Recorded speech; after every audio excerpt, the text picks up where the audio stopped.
Fala pessoal, beleza?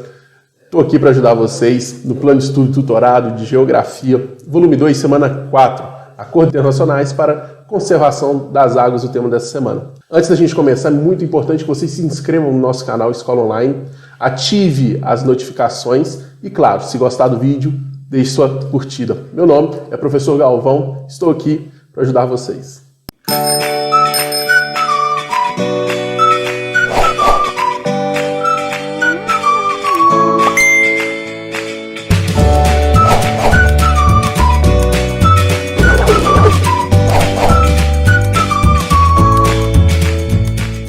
Pessoal, antes da gente entender a questão da água, a gente precisa entender alguns acordos, algumas políticas a respeito da água, pessoal. A gente pode começar a falar a respeito da Agenda 21.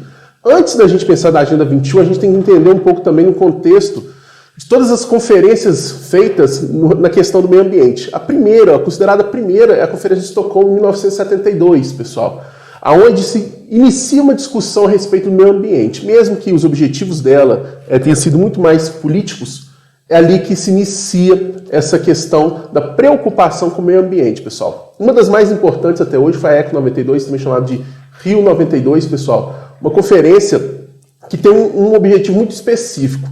Recém-formado o conceito de desenvolvimento sustentável é pauta dela. O que seria esse desenvolvimento sustentável? Seria justamente a forma do mundo continuar se desenvolvendo, os países continuarem se desenvolvendo sem agredir demais o meio ambiente. Seria o ser humano conseguir se desenvolver de forma harmônica com o meio ambiente, beleza? E surge justamente nessa conferência a questão da Agenda 21, pessoal, que seriam justamente as formas, o pensamento de como deveria ser o desenvolvimento no século 21. É interessante porque existe um paradigma muito forte nesse momento do que foi o século XX e o que seria o século XXI, pessoal. Porque o século XXI não teria apenas a questão do avanço, do crescimento econômico, mas sim uma preocupação com o meio ambiente, porque começou a se observar que o meio ambiente deveria ser um grande problema para o próximo século, porque as fontes poderiam se esgotar, a produtividade agrícola poderia diminuir e poderia ocorrer grandes catástrofes por conta disso, beleza? Então, pessoal, é aí que surge também a chamada Agência Azul. Claro, na chamada Agenda 21 brasileira, um documento feito ali no final do século XX pelo governo brasileiro justamente para discutir as questões propostas na Agenda 21, colocando, por exemplo, a Agenda Verde, relação à vegetação, a Agenda Marrom a respeito da poluição atmosférica e a Agenda Azul, por exemplo, acerca dos recursos hídricos no nosso país, beleza?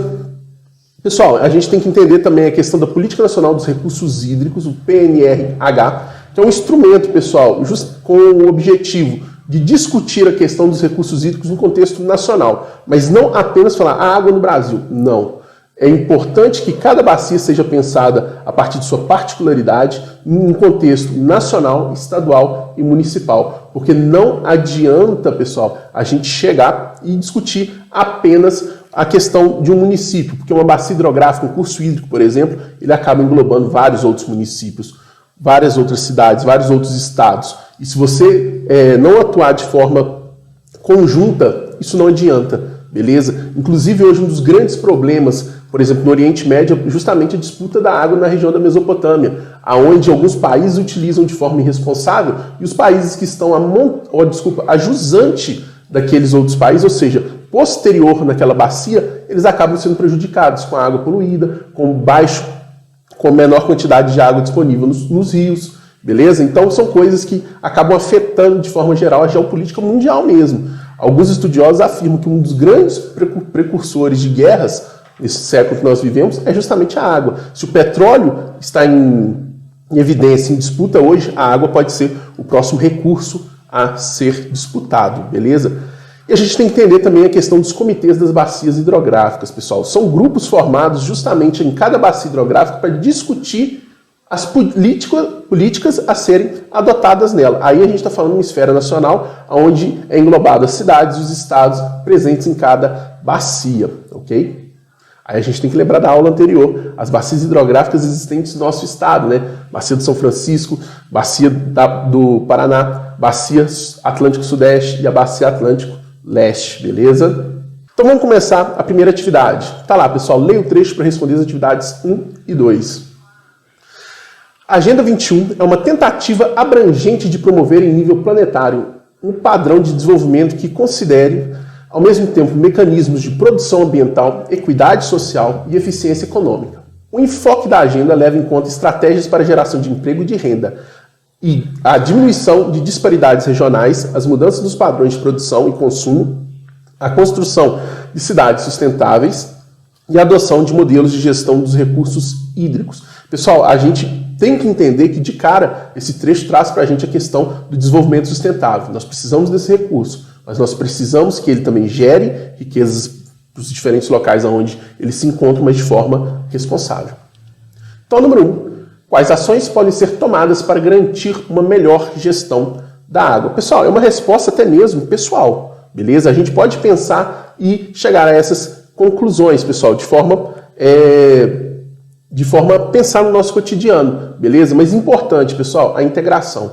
Você saber que os recursos hídricos não podem ser pensados em uma questão local, tem que ser uma questão regional. A gente precisa dessa integração entre municípios, estados e o país, pessoal. Porque dessa forma você consegue pensar, você consegue englobar as bacias de forma mais homogênea. Não adianta você preservar uma bacia e deixar outra de lado, pessoal, porque os recursos eles são fundamentais em todas as partes, em todos os territórios, beleza?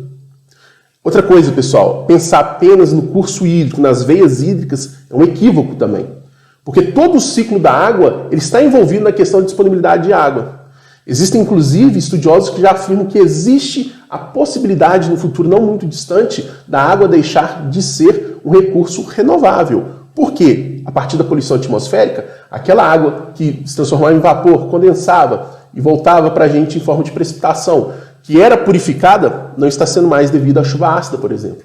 A questão da água que também era purificada pela infiltração do solo, também não está acontecendo mais, devido à contaminação do solo e do lençol freático. Então pode acontecer dessa água ou desse recurso não se tornar mais um recurso renovável. Por isso é extremamente importante a gente pensar também na questão do ciclo hidrológico. E principalmente, pessoal, solos, vegetação e atmosfera. Esses 3 aspectos são extremamente importantes para a gente garantir uma gestão consciente da água. Então, a atividade número 1, pessoal, ela vai nesse sentido para a gente, ok? Atividade número 2.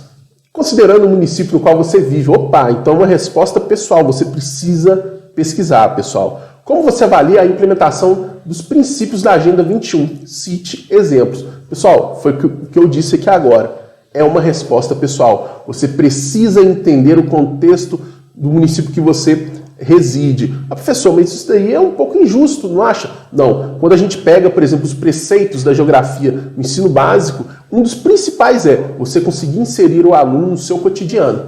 Então vocês precisam ter conhecimento acerca da vida que você vive, da sua cidade, pessoal. Mas vou dar uma ajuda. Primeiro, pessoal, procure a respeito da criação de áreas para proteção dos cursos hídricos, como a questão da área de proteção ambiental, as chamadas APAs. Existe na sua cidade alguma APA que protege algum curso hídrico, nascentes ou coisas do tipo?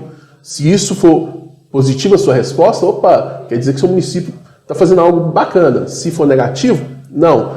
São respeitadas as matas ciliares, ou seja, a vegetação, as margens dos cursos hídricos que ajudam, por exemplo, a não ocorrer, por exemplo, o assoreamento ou diminuir o assoreamento de um rio.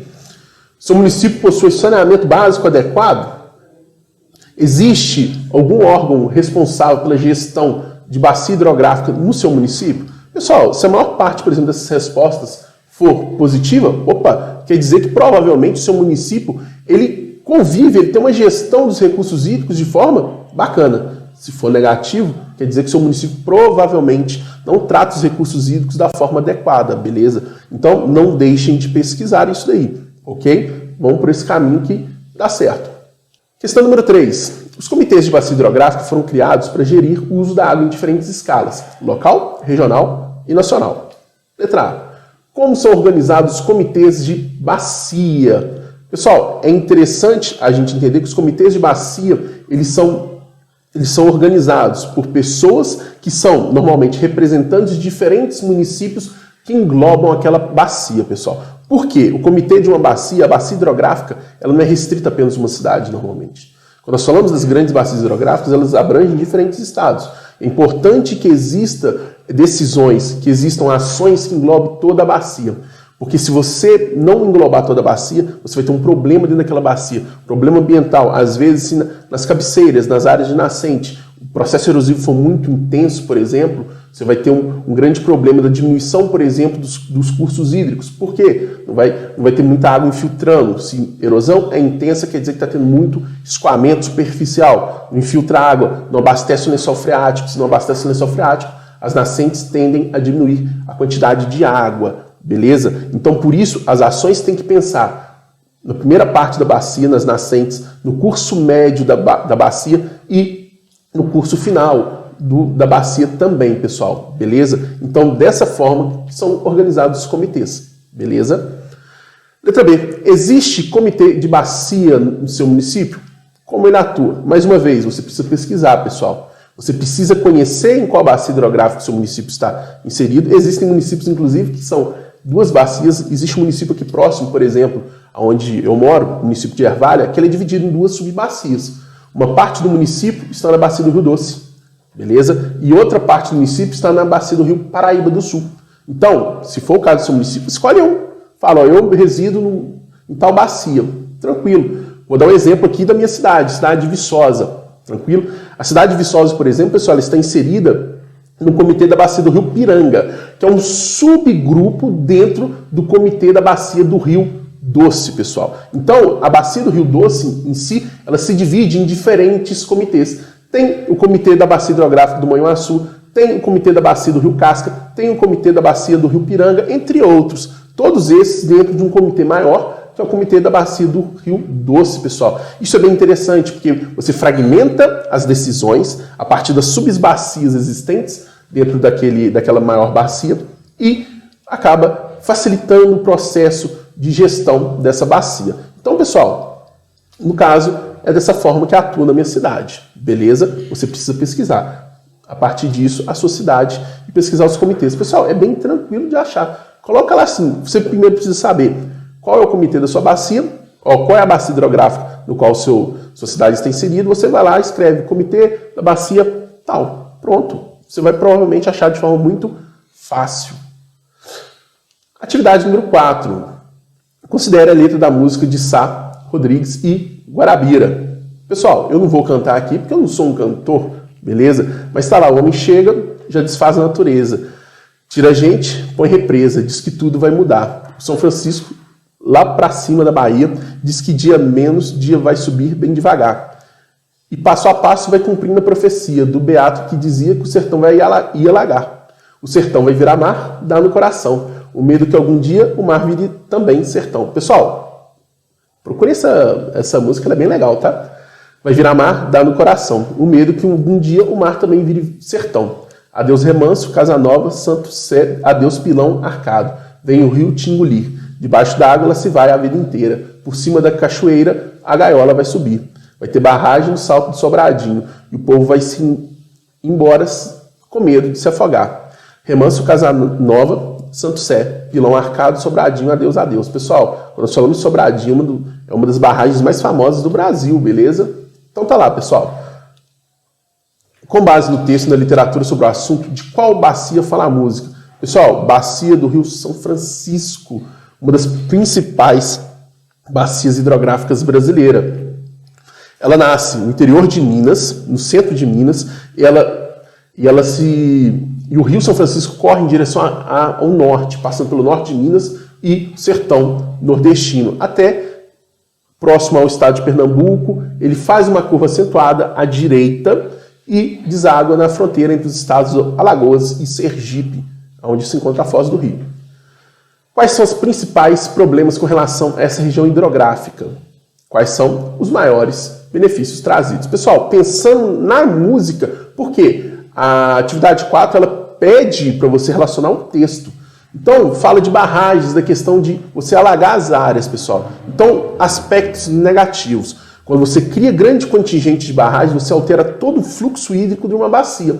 Por exemplo, as águas tendem a ir de forma mais lenta. menos sedimento é levado naquela bacia hidrográfica. Por quê? A partir do momento que você barra a água, o sedimento tende a acumular nas barragens, acabando que esse sedimento chegaria até o mar, não chega mais, beleza? Além disso, para você criar barragens, você precisa alagar áreas, então você vai afetar as populações ribeirinhas e também vai afetar a questão da biodiversidade da região. Porém, e também existe a questão da irrigação, que eu já ia me esquecendo. Parte do chamado Vale do Rio São Francisco, pegando ali norte de Minas ao sertão nordestino, nós temos grandes projetos de irrigação voltados para a produção principalmente de uva e frutas cítricas, pessoal, o que vem também causando certo impacto ambiental no solo daquela região, e até mesmo devido à retirada de água, o rio vem perdendo seu fluxo. E além da transposição do Rio São Francisco também, que é um projeto que leva a água a locais secos, que não possuem grande quantitativo de água, mas que acaba afetando de forma direta o rio, pessoal, de forma negativa. O rio perde força, o rio fica mais raso, beleza? E existem os aspectos positivos. Primeiro, a partir do momento que você cria barragens, você possibilita a produção de energia elétrica a partir das hidrelétricas. Você também possibilita a utilização daquela água para abastecer cidades. A irrigação, ela ajuda no crescimento e no desenvolvimento da agricultura de áreas com escassez hídrica, e a transposição leva a água às áreas onde não se tinha disponibilidade hídrica, que possibilita, inclusive, essas áreas se desenvolver. Então, existem aspectos positivos, existem aspectos negativos, como é visto aqui na resposta, ok? E para finalizar, atividade 5. Crie um slogan, frase de efeito, para uma campanha publicitária que tem como intenção o consumo consciente da água. Se você tiver acesso às redes sociais, partilhe seu slogan com a hashtag Água é Vida, pessoal. Olha só, eu não sou criativo para fazer isso, mas é só você criar uma frase de efeito, justamente para tentar conscientizar a população. Eu não sou tão criativo, mas eu fiz uma frase aqui, pessoal, mas façam a sua, é fácil. Por exemplo, se você tem o privilégio de ter acesso à água, utilize de forma consciente, beleza? Porque existem várias pessoas, pessoal, que não têm acesso. Então, se você possui o acesso à água de qualidade, água tratada, você é um privilegiado nessa questão, beleza? Pessoal, o que eu tinha para falar para vocês era isso. Um forte abraço e até a próxima. Valeu!